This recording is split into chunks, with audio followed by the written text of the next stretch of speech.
Yes, good morning, everyone. Welcome to this symposium about circularity and profitability in construction. Nice to have you all here in this room today. Thank you for joining everyone on time here. I hope you had a good flight here. I don't know if anyone arrived perhaps last night or yesterday. I heard some of you already went out together and had a good time yesterday. That's good. That's also important for a visit like this. What do you think about this incredible background that we have here? Isn't it beautiful?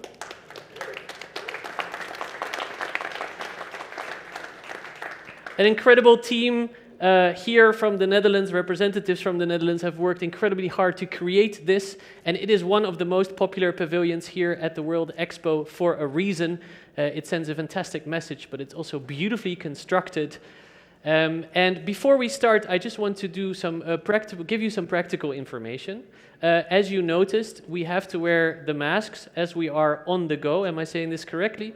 When we are on the go, we have to wear the mask. That means maybe later on we might go on a little expedition. That means you have to wear the mask. However, if you sit down, you can choose not to wear the mask. If you're uncomfortable to do so, of course, you can leave the mask on. But keep them close by when we move on later. To keep them on when we go on our little expedition. We have bathrooms here, just there on my left. You can't see, for those who are sitting here, you probably can't see it, but there at the back, there's an emergency exit sign, but also a toilet sign. There will be opportunity later for you, perhaps to use the bathroom if you need to. This won't be too long, so I hope you can manage until then. As you can see, this is also recorded. We are not live streaming this at the moment. However, we are recording this to view to those who couldn't be here today. We have a limited amount of people that can be here today, so they can see it. And we will make a short summary after movie of this event as well, so you know. Right, let's begin. As I said, welcome to this seminar. It has a very specific theme, and we are at a very specific, unique location as well. There's two reasons why this is such an important location to have this symposium right now. And the first is that everything you see here is also going to be broken down and reused again in a few months' time. This is a pinnacle of circularity in itself.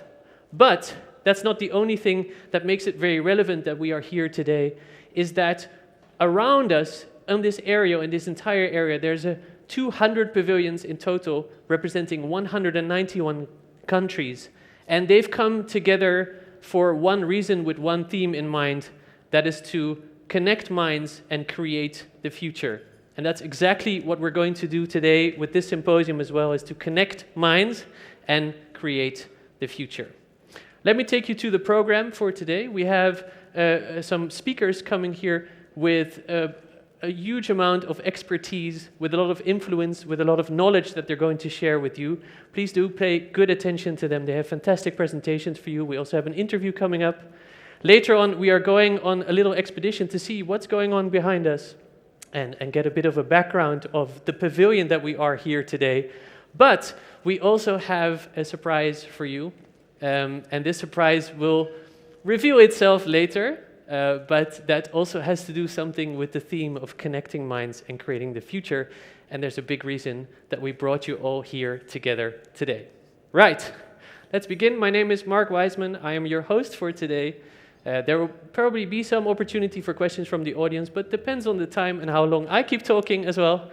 So let's start. I would like to ask the CEO of LEADAX, Roeland van Delden, to come to the stage. The Consul General of the Kingdom of the Netherlands, Karel Richter, to come to the stage as well.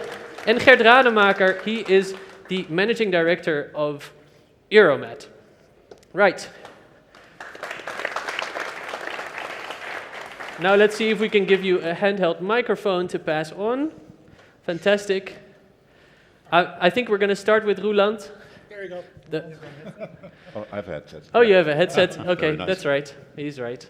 Roeland, Yeah. welcome. And thank you for bringing us all today, inviting us here. Perhaps you can elaborate in this beautiful setting that we are today. Why are we here at this pavilion?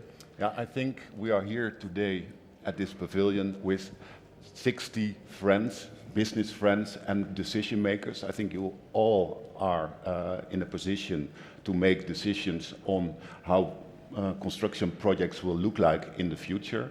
And I think the speakers will tell you today how the future has to look like. And let's say on LEADAX behalf, we will show you some very beautiful, exciting products that will be the future. Thank you, Roland. Very exciting, and thank you for bringing us all here today. And I'm glad also that it's possible, right, that we can be here today. Definitely. Yeah. Maybe next week, it would not be possible anymore. But, so the timing is good. We're just in time. Karel Richter, Consul General of the Kingdom of the Netherlands. Maybe we can pass the handout over to you. I apologize for taking that away from you in the first place. You represent the Netherlands, and you've worked tirelessly with a huge amount of people to create this pavilion, but also to put the Netherlands on the map for the world to see and to represent the Netherlands, and connecting companies and different companies from different industries together here at this stage. Now, my question to you is, why is it important to have this specific symposium here today? First of all, welcome everybody. I hold two positions. I'm the Consul General, but I'm also the Commissioner General for the Expo for the Netherlands. So this is my home. So welcome. I'm very happy to have you here. And well, first of all, yes, what we try to communicate to the world here at the Expo is that connecting energy, water and food is the future. Yeah, because of population growth, because of climate change, we have a big challenge, and we have to work together and find new solutions in order to basically overcome all these challenges. Now, later on you will see the pavilion. Yeah, it's totally circular. So we harvest up there 1,200 liters of water from the desert air, and we use that in order to control the temperature here inside.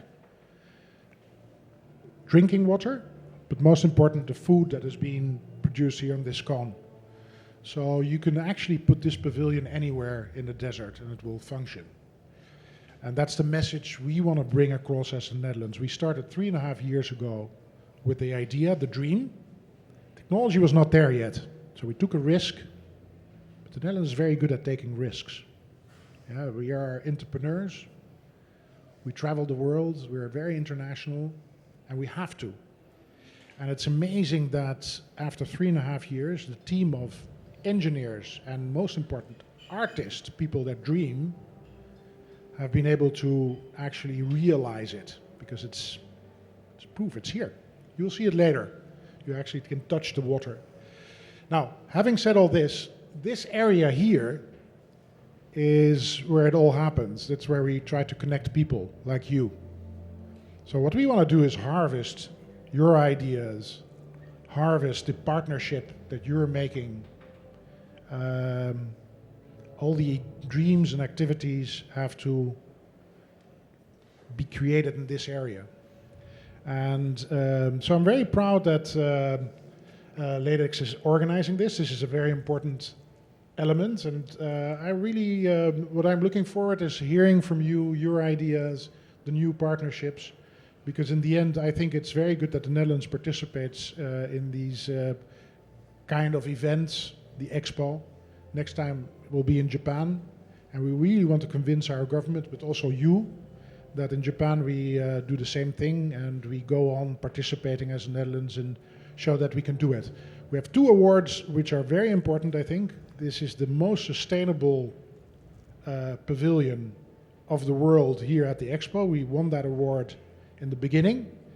And last week we also got an award from the Architectural Digest. That's not a small thing, that's a big thing, because the architects think that what we have put here is really exceptional. So I'm very proud about these 2 awards, and that shows that basically we're getting some return on investment. So thank you.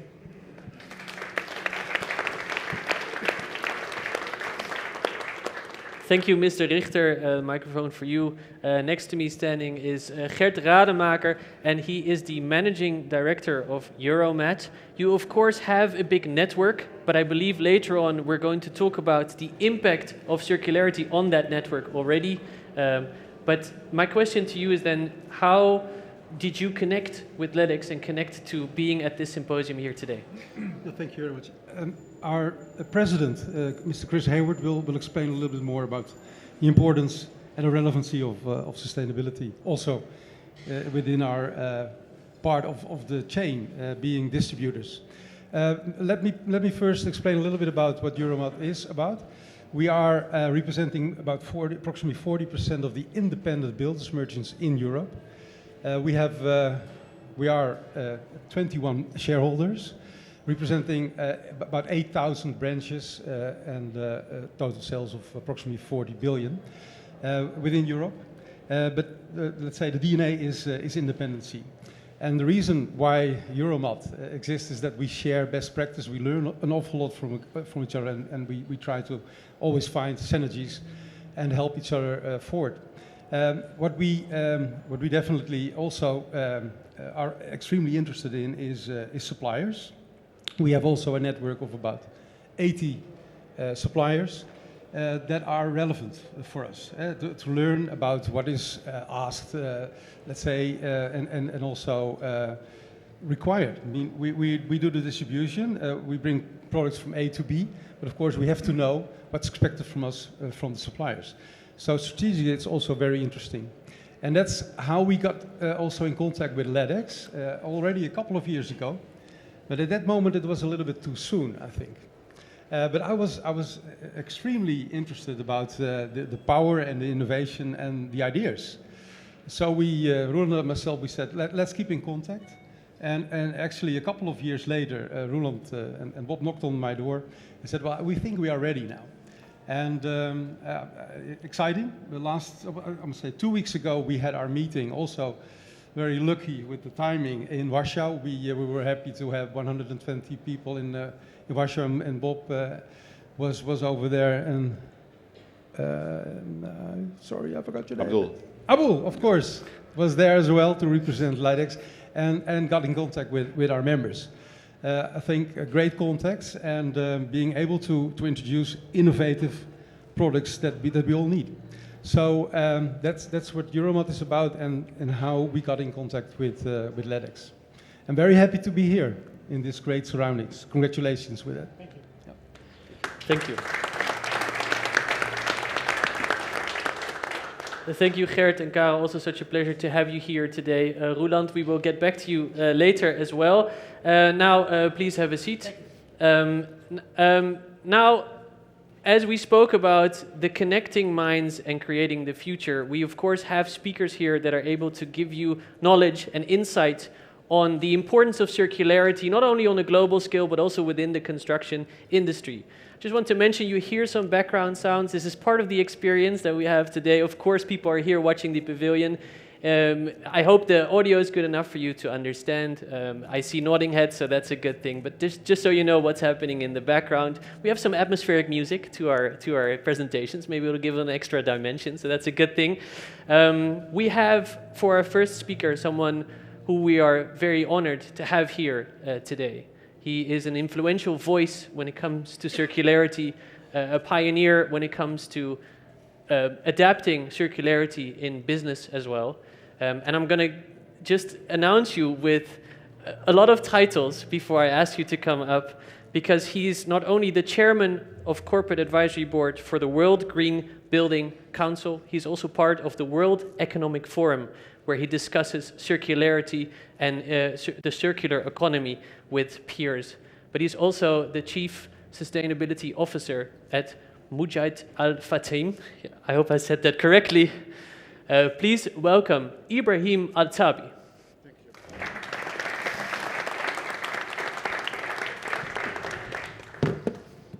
Ibrahim, thank you for joining us here today. Thank you very much. And for being here.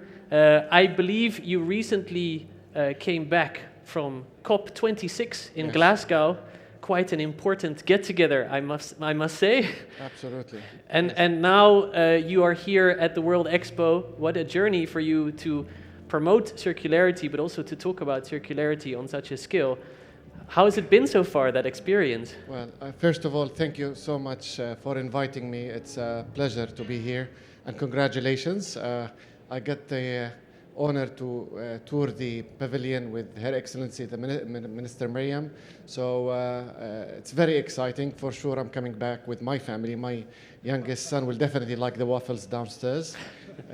I ask all my friends from the Netherlands, whenever they come to Dubai, to bring some stocks, so now we have access here, so I'm sure he will spend all his time here. But very impressive indeed, by the way. And I think we ended our discussion with the minister with if we can pilot this somewhere outside, because water, specifically water, is a main thing for this part of the world. Where I work in Majd al-Futtaim, we are aiming to be net positive in carbon and water, and I tell you something, I am a water and environment engineer. I think with climate action, with carbon neutrality, net zero, it's so doable. Water is, mainly my nightmares came from water, if we achieve our target in water, and I keep not delaying it, just try as many pilots as I can. Now back to COP, I've been to many COPs as part of the EU delegation or my hat with the World GBC or the World Economic Forum.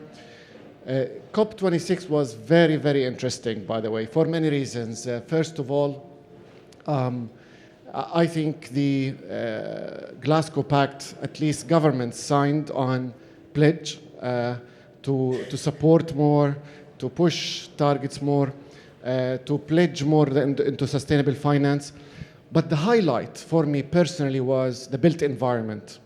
The built environment was on the table, not only in the negotiations, the businesses, World GBC, WBCSD, innovators, companies, they were there discussing solutions, not discussing the climate change as an issue. We rarely saw people talking about climate change as a denier. We had, especially with the built environment, which is almost decarbonizing on up to 39 to 40% of the net zero targets that the governments have now, at least we have 3 countries in this part of the world. So it opened a lot of discussions into sustainable business. The other part, the sustainable finance. We had a 1 day dedicated for sustainable finance. We almost achieved the $100 billion needed for developing countries. So the next 2 years will be sustainable finance, and I think built environment, a low-hanging fruit for enabling sustainable finance, will be on fire.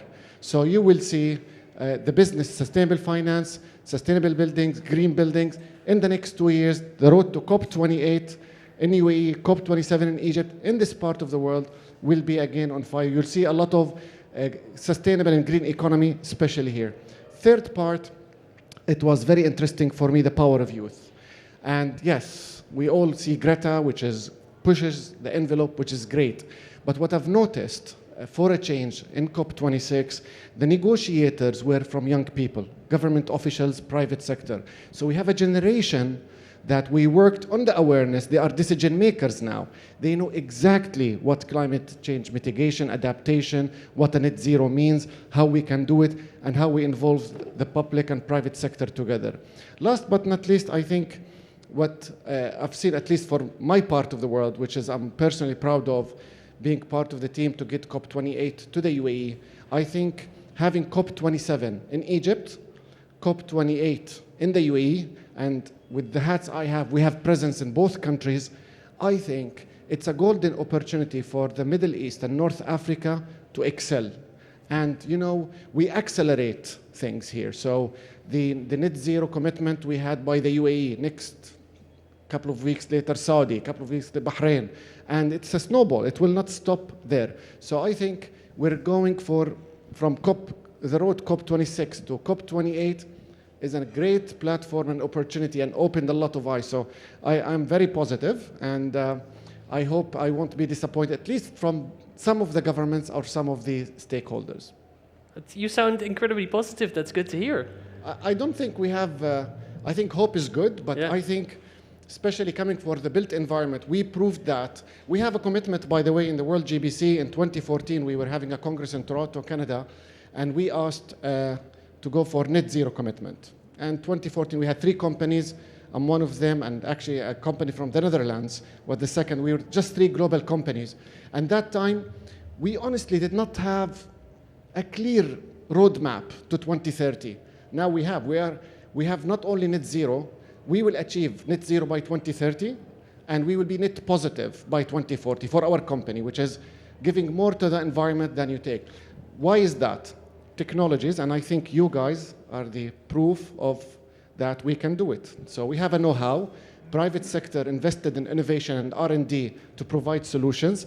And again, built environment, if you think of finance, like let's talk in this part of the world. The European Bank for Development and Reconstruction, almost 40% of the transactions of financing went to climate-related loans. Technically, they are becoming a climate bank, you know, in the CIS and this part of the world. We did a refinancing with them for a project in Egypt. We did in the last 2 years transactions, sustainable finance, $2.7 billion, all in built environment. So built environment is the low-hanging fruit. Sustainable finance is an enabler. Technological innovation will open lots of doors. So of course I have to be positive because I can see the companies, the businesses are taking responsibility along with the governments. Thank you for that elaborate answer. You speak about the progress of sustainable finance and really growing in the area as well. One thing we also mention here, of course, is circularity. Yes. You are in the Circular Economy Council at the World Economic Forum. Do you feel that in terms of circularity, we are moving in the same positive direction?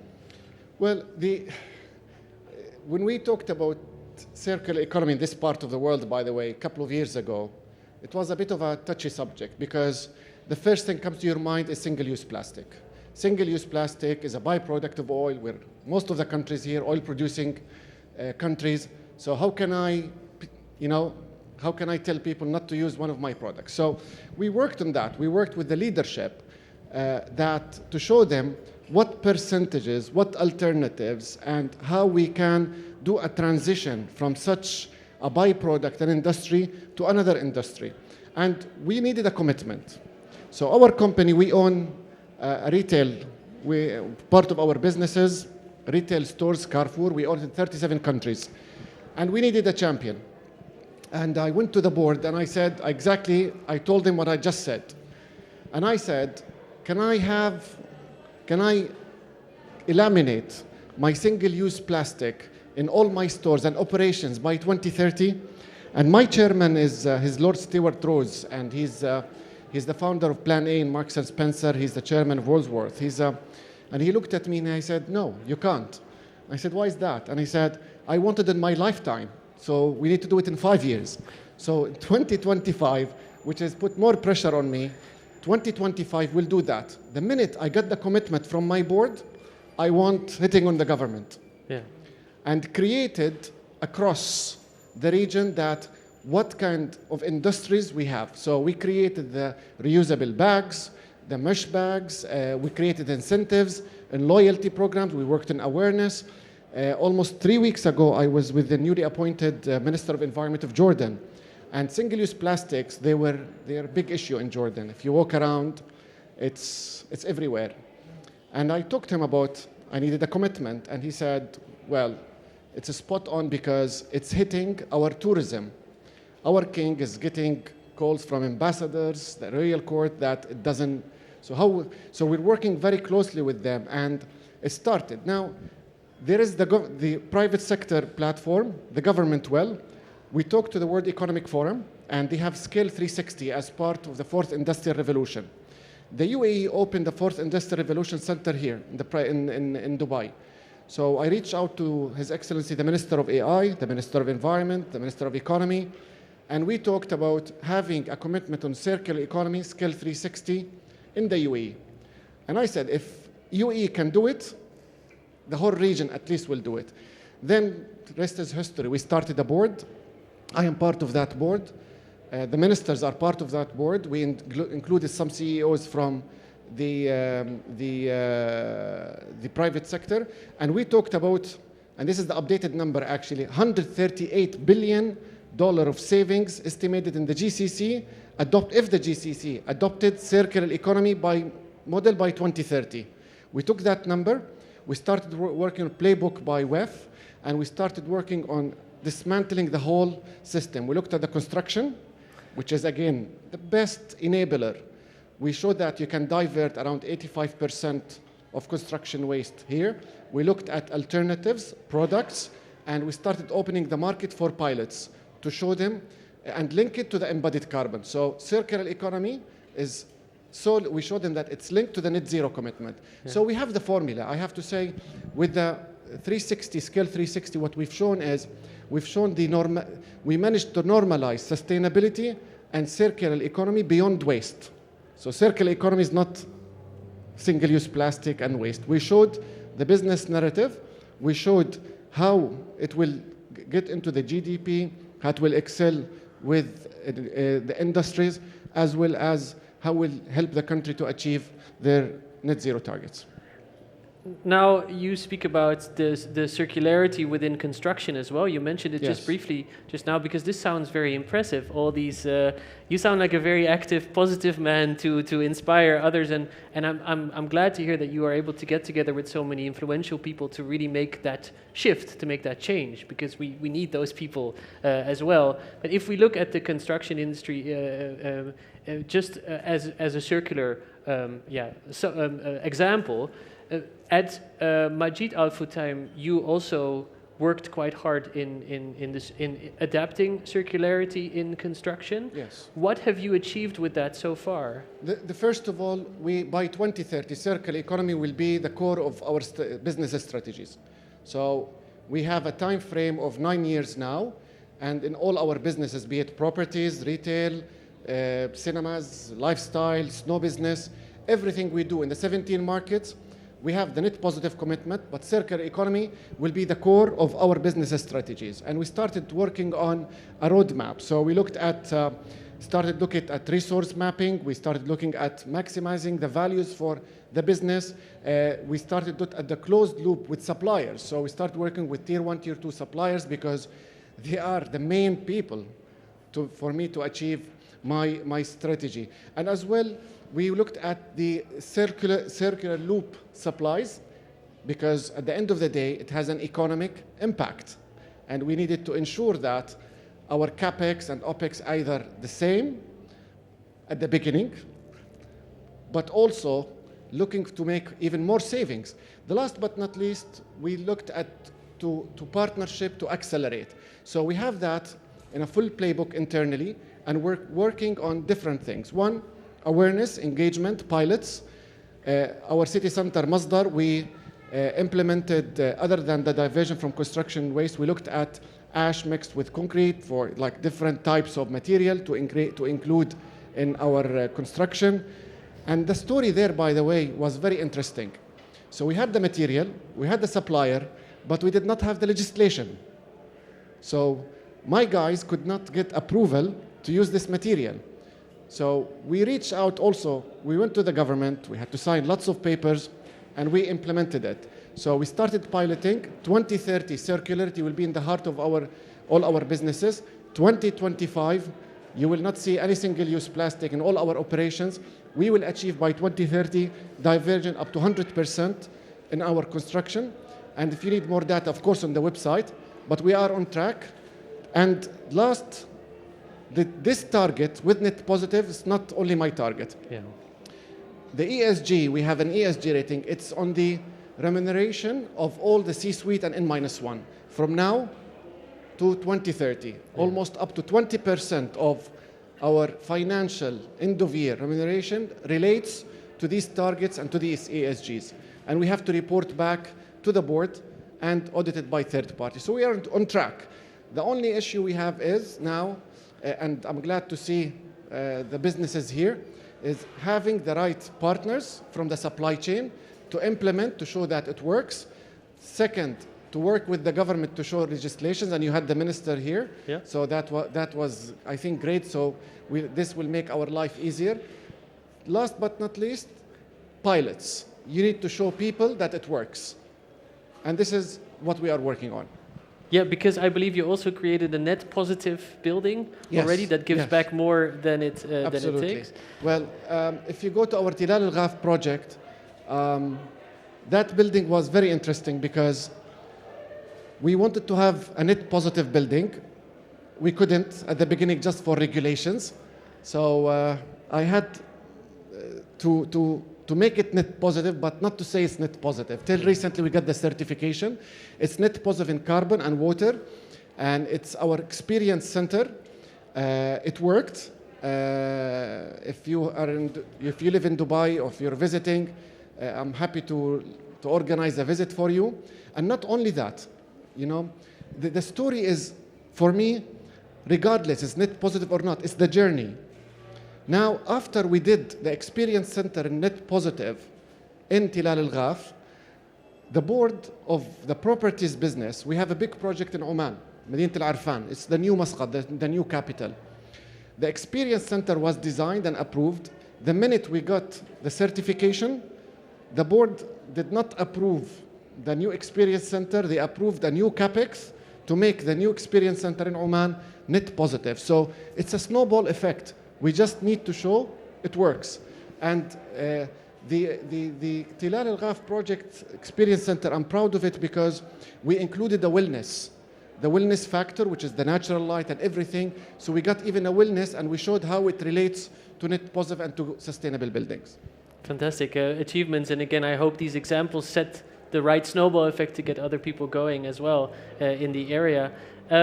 For perhaps a final advice to those sitting in the room here, because we have another part of the symposium, which is the profitability part. Yes. And I think it can be quite a challenge to invest in sustainability, can be quite costly maybe, but now you already experienced the sustainable finance. Do you have a specific advice for those who are perhaps hesitant to invest in the sustainability in the future? Well, I don't think this, you know, we look at, it's embedded in every day we do business. So if I want to go and have a budget or capex, I do it like any other one in the company, so it's embedded in the business. So what we need to do is, it's not sustainability and net zero and net positive is not something nice to do. It's a pure compliance and risk. If you think of it that way, you know, I'll come to the finance part. So I work very close with the compliance guy, the chief compliance officer, because we predict, who would know UAE will have a net zero commitment last year? It's happening. Who would know that Saudi will have a green building standards will enforce on businesses? So if you look at it from pure compliance and risk assessment for the business, if you're in the region or even outside, that's the first low-hanging fruit. Second part, I talked about sustainable finance. ESG now is the hot topic across. Banks, financial institutions, investors, they won't invest, they will not invest in non-sustainable projects. BlackRock, for example, is a good example. JP Morgan in the way, the banks we deal with. And the good thing is, the financial institutions, the traditional ones, they're still in the start of the road of ESG. So they don't know more than you, by the way. We know way more than them. But they have the pressure of the investments, of the pension funds, that I would like to invest my money in only sustainability-related projects. And again, we are a privately owned company. In the last 2 years, we raised $2.7 billion, 2 rounds of green sukuk, global green sukuk, 5 times oversubscribed. We did the last transaction 3 months ago, the first region's penalty only. So we did $1.5 billion sustainability-linked loan. If I achieve my KPIs, I don't get rewarded. And this is where the banks were shocked. If I don't achieve one of my KPIs, I get penalized, just to show the imperative that it is good for the business and to be bold. So sustainable finance are there, and I won't worry much about access to capital. If you have a sustainable narrative in your business, I think you'll find financial institutions jumping in to invest with you. Thank you so much for your insights and knowledge. Ladies and gentlemen, Ibrahim Adzabi. Thank you very much. Thank you. I'll take the microphone. Thank you. Wow, such fantastic insights on circularity and the movement forwards. It's nice to hear someone who's so hopeful and positive towards the future with all the newscasting and the reports from COP that we were getting as well, is that there are people out there who really see a bright future ahead of us. And I hope you got inspired by that as well, and got that message for the future to develop in that as well. We have more people who are here to talk about the future, and one of them has a product development goal to focus on reducing CO2 emissions. Please welcome the CEO of Kingspan Unideck, David McDonald.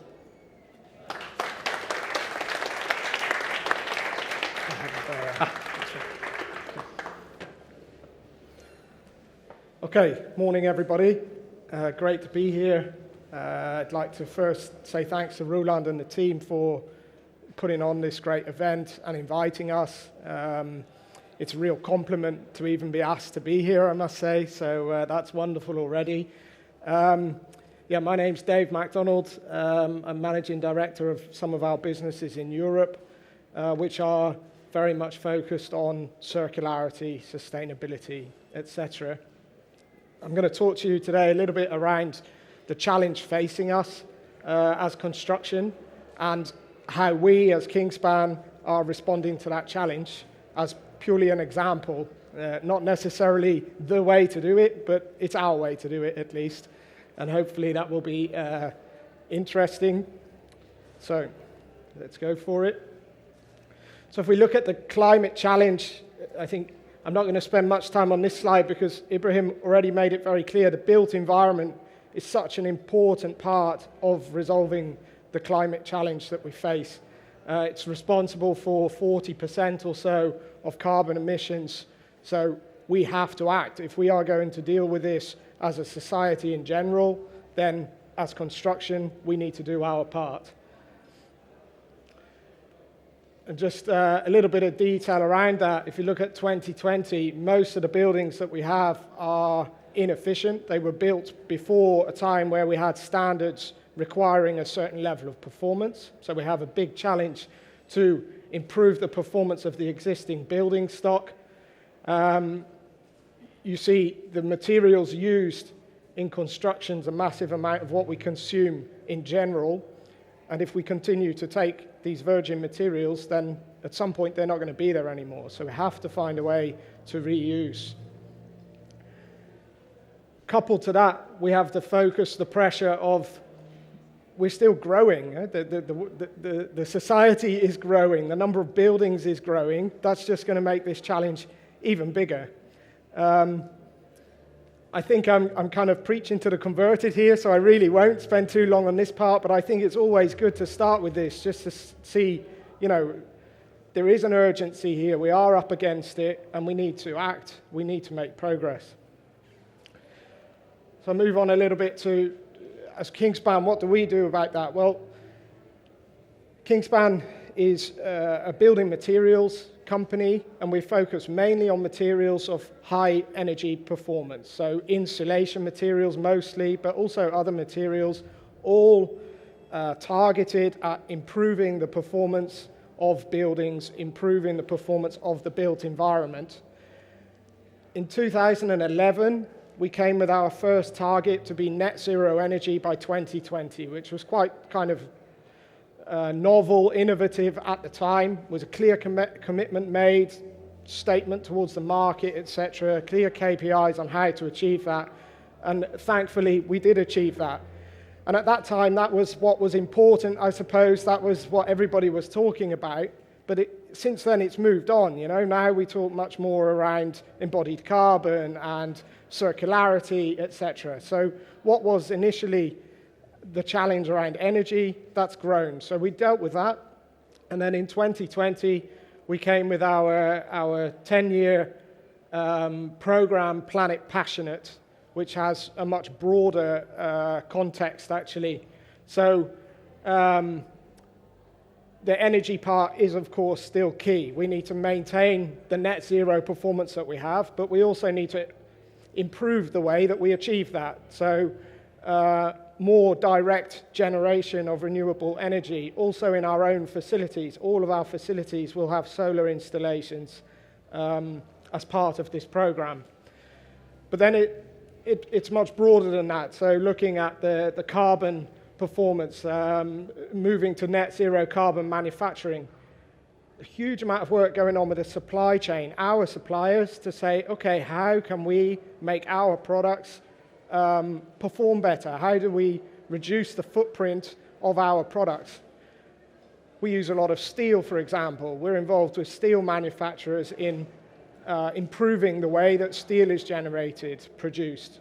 And of course, petrochemical products. A lot of our products are coming from petrochemicals.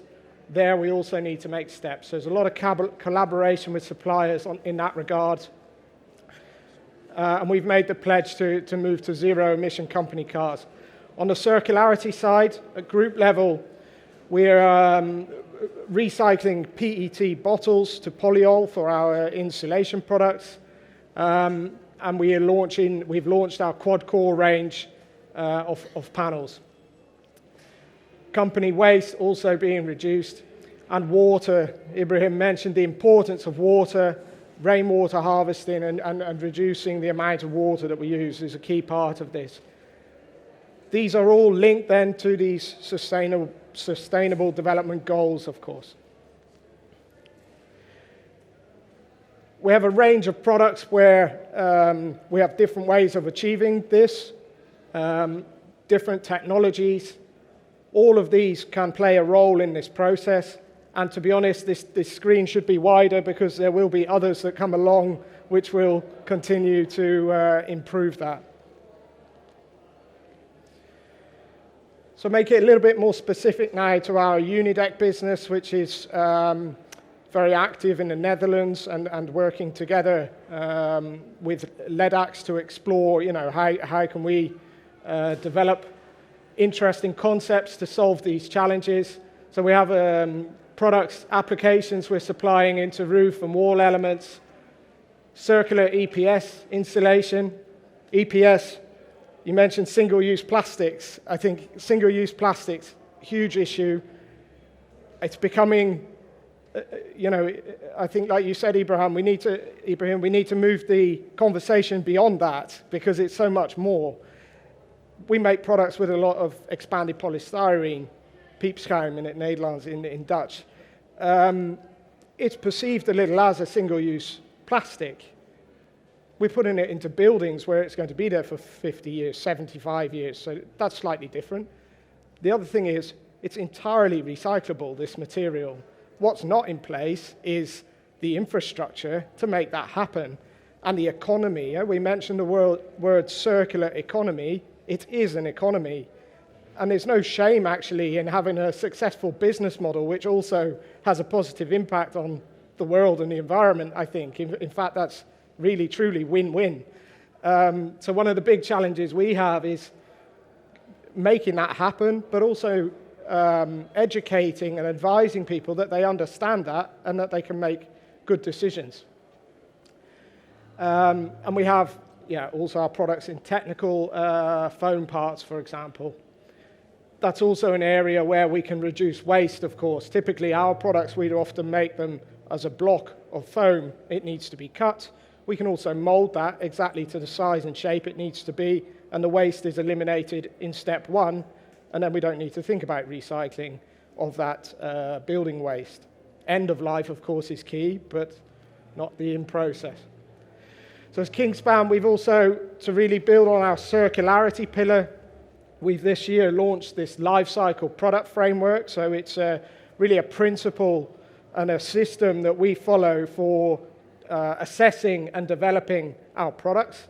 The guiding principle in all of this is lean and circular design. So avoid the waste in the first place before you just think about recycling, for example. And then looking at the various elements of the process and the product itself. So extending the life of the materials, that's already avoiding that reuse scenario or delaying it at least. Looking at the cycling, what is that end-of-life scenario? How can we reuse? How can we maximize the end-of-life scenario for a particular product? Reducing the footprint of the input materials and looking at our factory processes themselves. So how do we get rid of waste, pollution, but also the energy we use in our manufacturing process? First, try to avoid using it, use it efficiently, and then make sure it's green. So this is a principle, a system that we're using to look at our whole business and our product portfolio to improve our existing portfolio, but also to develop new solutions. By doing this, our Unideck business, I'd say we've been working on this now for 2 years, maybe 2.5 years. We really have made this the center of our strategy.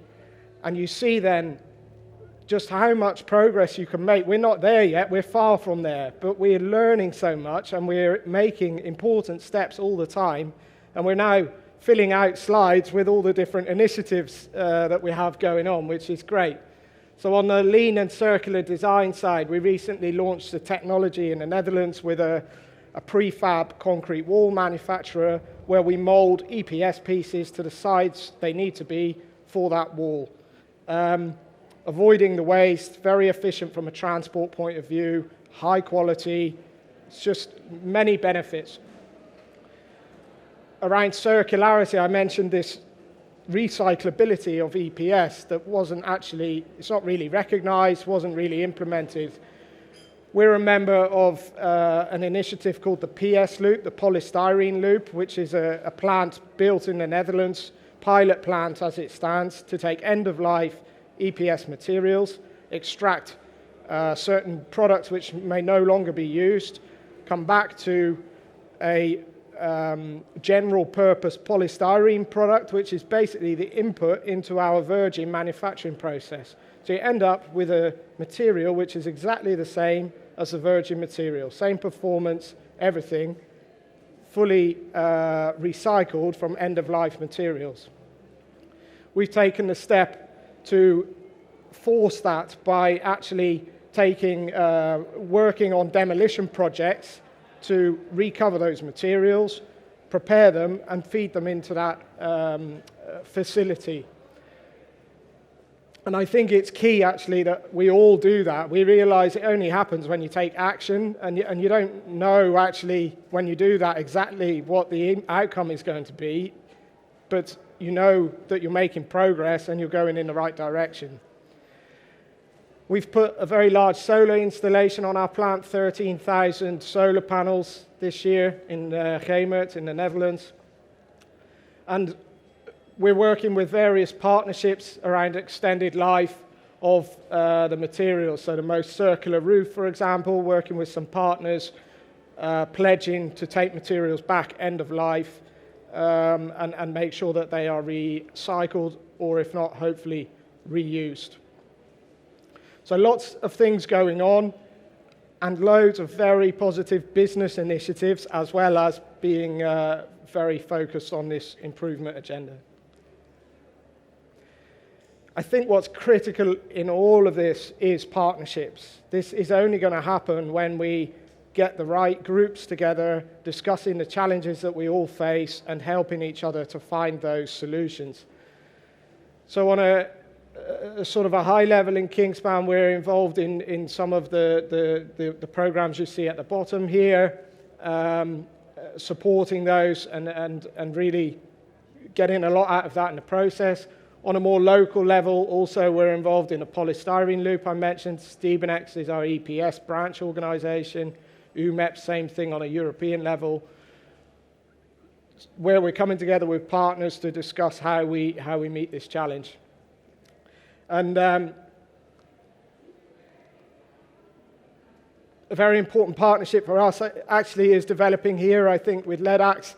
I just want to shortly mention how I even heard about LEADAX. For me, I find it an interesting story. Anyway, I'd been at my Dutch language course in the Netherlands. Part of my training, I was listening to Dutch business radio driving back to our office, and there was an interview with one of the colleagues from LEADAX talking about the LEADAX product and how I thought I understood it, and it turns out actually I did.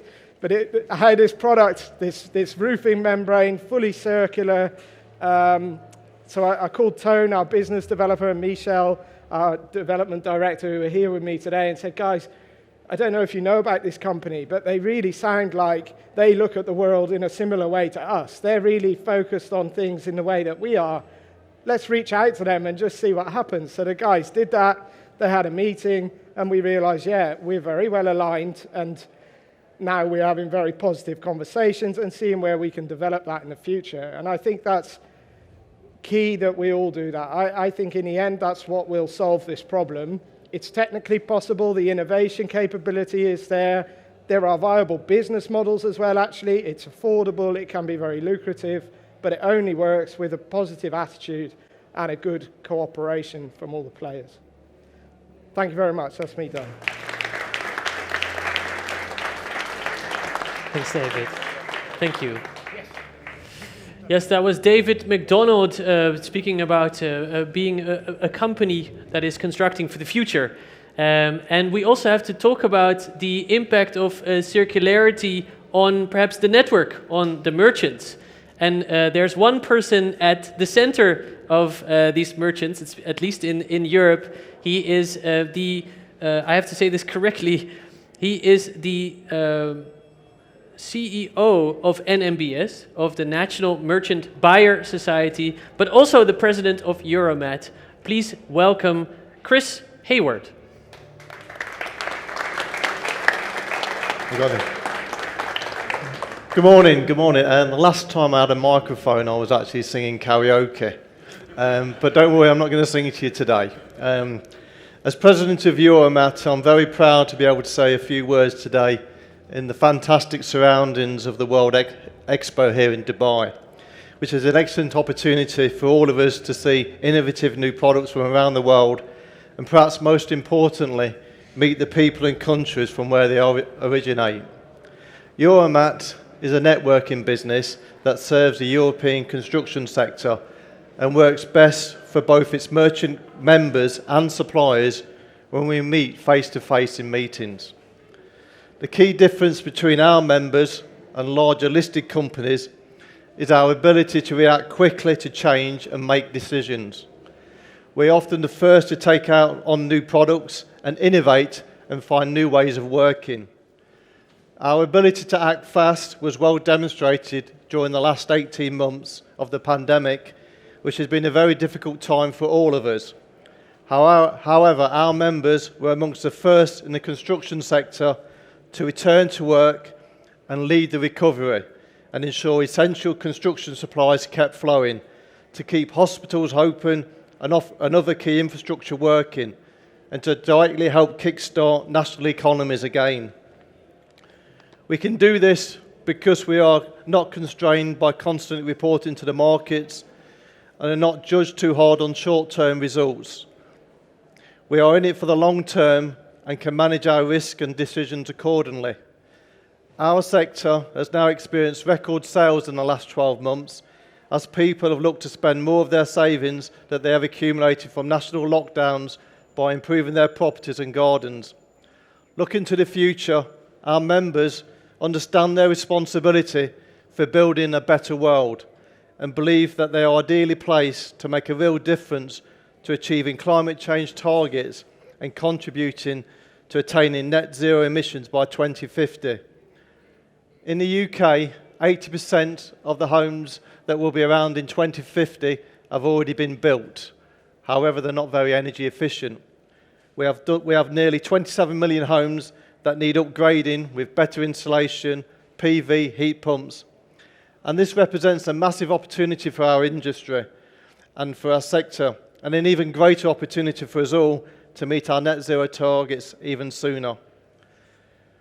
We very much welcome the opportunity to attend this event and look forward to gaining new ideas and discovering new products. Finally, I would like to reiterate my thanks to LEADAX for supporting our attendance over the next couple of days and for helping to make this all possible. Thank you. Thanks so much, Chris. Yes, thank you, Chris, for the opportunity that you see at hand, and definitely the work that can be done with all these different homes that need upgrading in the future, and definitely for a better world. Now, we spoke about, and Ibrahim also spoke about, the circular economy, and David also did. And there's one company that has circular economy as part of their future strategy. Please welcome the COO of Wienerberger, Solveig Meinhard-Galli. Thank you. Thank you very much. Thanks for having me. Thanks for having the opportunity to be in this really exciting pavilion. So congratulations, extremely well done.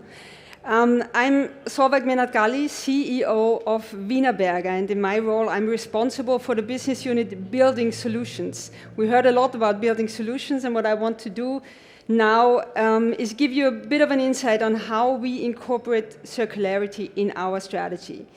But first, let's start with who we are. What's Wienerberger? Wienerberger is an international company, stock listed in Austria, and we operate actually 3 different business units.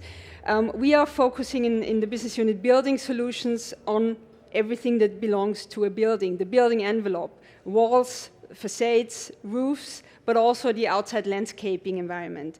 We have, with Piping Solutions, another division that is really focusing on water and energy management in big scale for infrastructure. So it's really about how to collect water, how to harvest it, for example, also from roofs, reuse it, but also distribute it in big scale, but also in an in-house environment. And we have a business unit in North America. We operate 216 plant locations, most of them in Europe, so we are very close to our markets. We employ around 17,000 employees in 29 countries. We had a revenue of 3.4 billion last year. Our clear goal is to improve people's quality of life. With all what we do, that's always our goal. And you need to know that Wienerberger exists since more than 200 years as a company. So sustainability is part of our DNA, and this core goal was always driving our activities. So in that sense, we are a company with a long heritage. We know what we're doing. We have the experience, especially in the building environment, especially in housing, but we operate in the meantime in much more areas, from infrastructure to agriculture, from renovation to new build, but also from residential housing to institutional or commercial buildings. What is core is that we operate local. Part of the business unit Building Solutions is very traditional building materials made from clay, so bricks, blocks, clay roof tiles. So we are very attached to this natural material. It comes from the earth, it's clay. In the Netherlands particularly, we take it from the rivers, which is kind of a recycled material in itself. We treat it and we create a material out of it that is extremely long-lasting. And I will show you some examples on that one. But the point is, we operate very local. We operate close to the sources of our materials, but also close to our customers. And that is very important for us because building environment is very different per region. You need to build differently in Austria, where you are in mountain areas. You have a different climate than at the seaside in the Netherlands, for example. And we need to relate to that. So that is extremely important for us to be always close to actually the users of our solutions. And finally, also the end user who is living in this building for generations, maybe. So for all what we do, we have a clear attachment to sustainability, as I said before, and everything what we do is subject to our sustainability goals. We frame sustainability for us in 3 key pillars. Obviously, it's decarbonization, it's circular economy, and it's biodiversity. On decarbonization, it's clear we are fully committed to the European Green Deal. We have our roadmap set out to become carbon neutral latest by 2050, and we are on the way with a number of activities that we're doing to transform our production to become carbon neutral. Biodiversity as another pillar is also extremely important for us. As I just explained, we work with natural raw materials. Where we take it, we want to give back this land, of course, in a natural environment. Give it back and be part of a positive impact. Well, we have clearly set out a target that we actually want on all our locations, is it office or production, to have a clear plan to enhance the number of species and plants that are on this location. So this is a very clear target, and in the end it's a very logical target for us, because that's what we do. We work with natural resources and we want to give it back. But in view of the topic of this event, let me zoom into circular economy now for this presentation. What is key for us is everything we bring to the market should be reusable or recyclable. That's kind of the top level goal. Why is that? It is so important for us also to acknowledge that circular economy is a positive driver for the economy. So it could boost Europe's productivity by 3% if we do this much more. Just a few KPIs. We talked about plastic waste before. Only 30% in Europe is recycled. So there is a huge potential of material available that can be reused. I always see it as a very positive resource that we need to use. And with construction demolition waste, it's maybe even worse because of all the waste, 25 to 30% is construction waste. And this is all, from steel to bricks and blocks and concrete. But this is all very valuable resources, and that's part of our principal idea, is to take it as a resource. And we all feel it still now, what a pandemic like COVID-19 did to the global supply chains, how painful it hit us all. So it's even more important now to rethink on how we organize supply chains, how we use the resources that we have very close by. And we need to work on cooperations, especially on that topic. Now, zooming into the strategy of the business units, for building solutions, we have set out the clear focus on the life cycle. So everything we do needs to fit into that clear ambition. Of course, production waste in our environment needs to be reduced. So it can't be that we dump anything out of our own production. That's obvious. But as I said, all the product developments that we're doing is really designed to be reused or recycled. And finally, we are really working on business partnerships where we go into increased collaboration, because we see urban mining as one of the future resources for our solutions that we produce.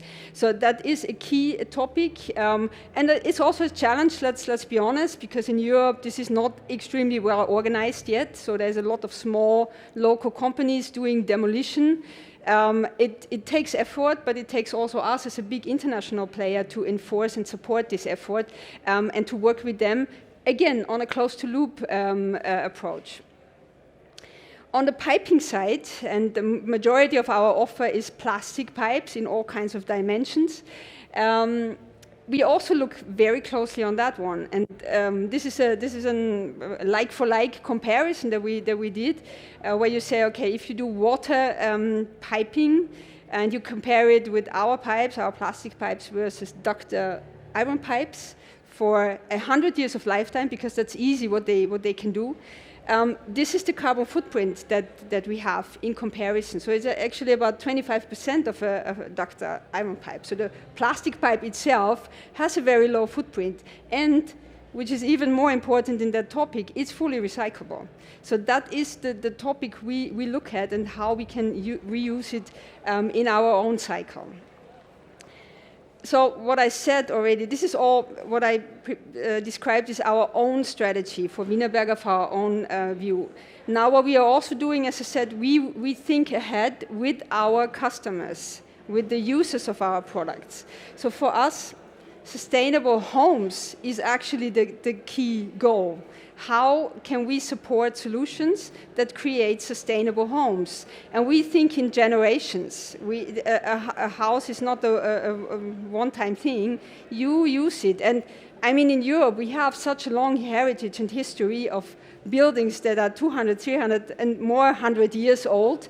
And this is the experience that we bring in. So on a life cycle of a building, it's not just focusing on the materials that go in and they need to be efficient, but it's about the whole cycle. How is the construction site organized? How much waste do they create? How is the use stage? And this is really the biggest impact in the end, the use stage that goes over 100 years or more.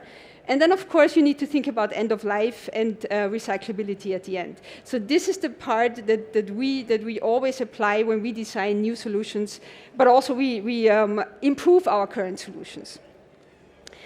Just a few examples on that one. So this is one of our core blocks where you construct walls, especially in Central Europe, where we talk about monolithic walls. In the end, it's a clay block filled with perlite. It's fully mineral, highly insulating. So I'm sorry, it does not need any extra insulation. It can do it by itself. We do this also, by the way, in prefabricated wall panels, which is also has a very positive effect on the construction site, on the used construction stage. It's fully circular, can be grinded at the end and reused as a core material again. And of course, if you compare that in terms of comparability of the carbon footprint for other masonry material, it has the lowest. So we think about sustainable homes and construction materials that can last, first of all, more than 100 years, and that they are maintenance-free, because that just can stand there, and you don't need to do any kind of construction or decomposition of the outside exterior wall. It just can last. Other example from our portfolio, pavers. Pavers are circular by definition. They are laid in a sandbed and can be easily taken out and reused however you want it. And I lived myself in Amsterdam for quite some time, and I really experienced how that works. If there's any construction works ongoing on the road or in a square, they just take it out, do the construction work, put the same pavers in again. And that's how it works. And they also last for several hundred years because they just don't deteriorate. So that is a perfect product, and what we do also here, this is particularly also in the Netherlands a topic, it's cradle to cradle certified, because we also take them back. We use it as material back going into the production again. So this is a perfect example. And we talk a lot about sealing grounds in Austria, where it's a lot of asphalt everywhere. This is actually the solution where you can play with the joints, and you have a much easier kind of infiltration of water if you do pavers in a sandbed. So a lot of positive impact in there. Another example, on the piping side, as I said, pipes made from plastic are recyclable. We have already now 97% of our products that are recyclable. And we have a particular assortment, which is called EcoCore, that is 100% made from recycled PE. So this is already what we bring to the market and say, okay, this is completely done by recycled material. And in that sense, really reduces further the carbon footprint. And finally, my favorite example, Click Brick, invented in the Netherlands, which is a brick facade that is completely dry stack and can be decomposed as it is and reused in a different building. So it's really 100% circular. We also give a take-back guarantee for this product, and as you can see, it can give you all kinds of design opportunities for buildings, and it's fully circular. And the really nice side effect is, because we also talk about lack of skilled labor in Europe, particularly, it's easier to install than the classic mortaring of brick facades. So it's also on that front gives a huge opportunity for the future on how we build and design buildings and housing. I could go on and on with more and more examples, to be honest, but we'll stop here. The Closing words I would like to say is we definitely will continue looking for further sustainable solutions for generations, and we'll continue expanding our offer in that sense. And I'm looking forward to further discussion. Thank you.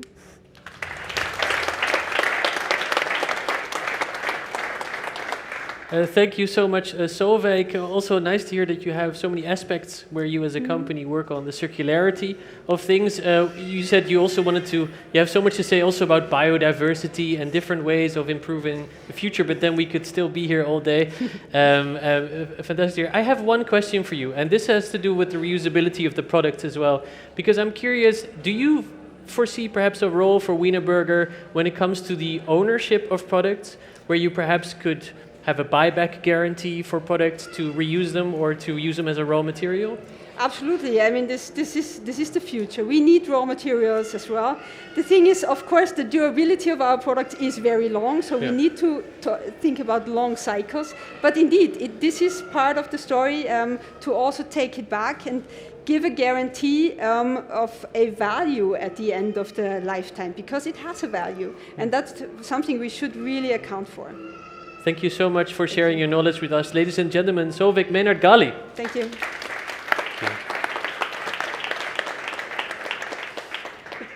Right, before we embark on a little expedition, get the legs moving, some of you might have a little 3-hour jet lag. It seems that that's the toughest one to have, the 3-hour one, because it just turns the system a little bit around. But first, I would like to bring Roland back.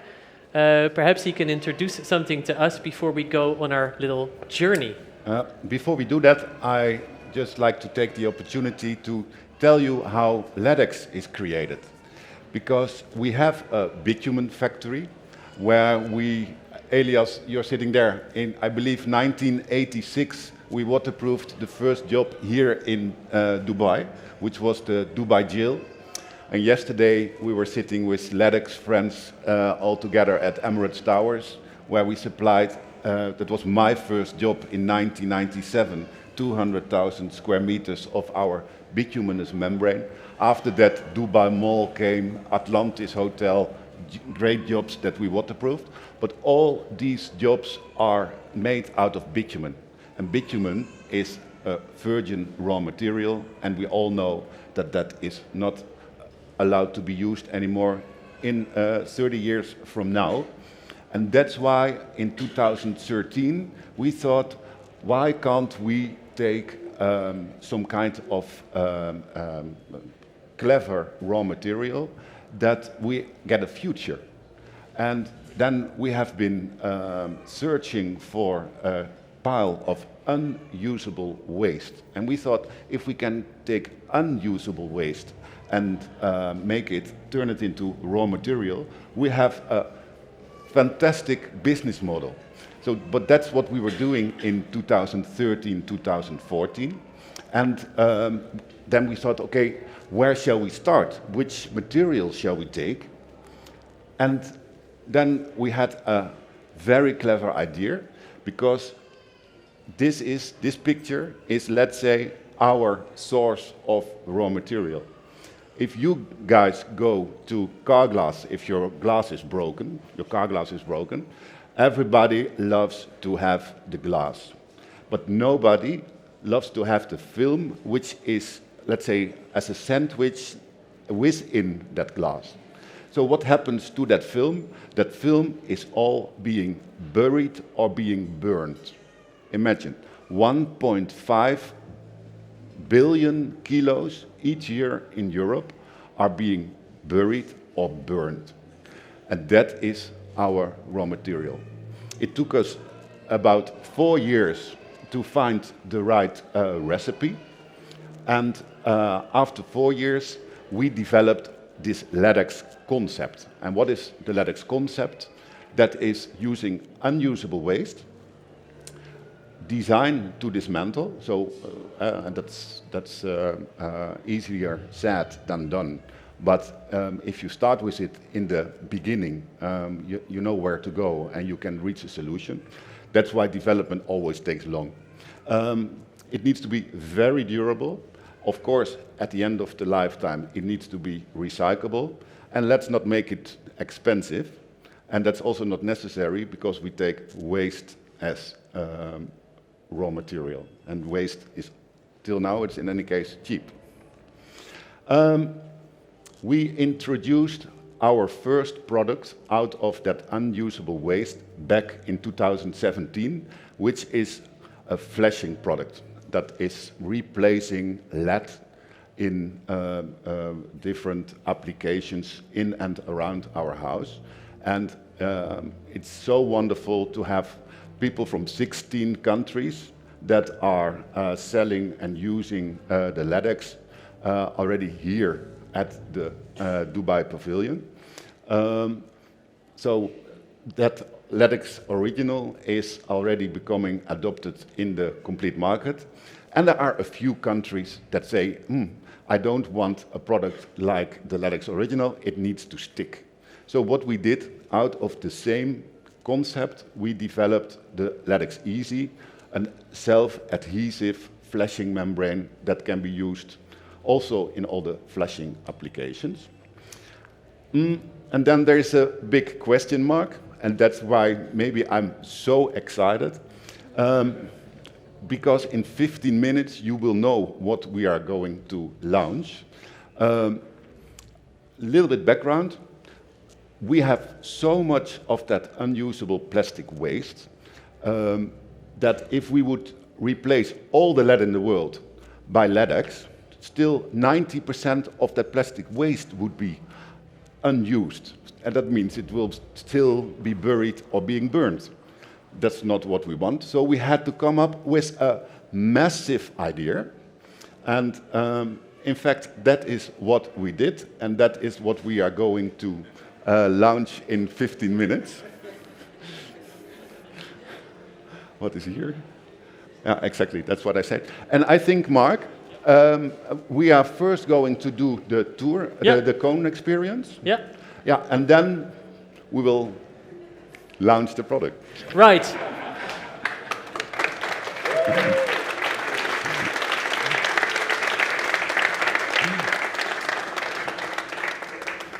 Roland is very good at keeping a secret, as you notice. Now, we are going on a little expedition, and that means we can get our legs moving again. Remember, do bring your masks because we are on the go and we're going outside and you have to wear them there. We're going in the queue to go into the experience. And Mr. Karel Richter already explained a little bit about the biotope. And I want to give you just one piece of advice for that. This is a visceral experience. So you're just going to have to let it happen with the sound and the visuals that are coming over you. And perhaps that will send you the message that it wants to send as well. So please, if you could follow us, we will be heading that way outside and going into the queue to go into the experience downstairs.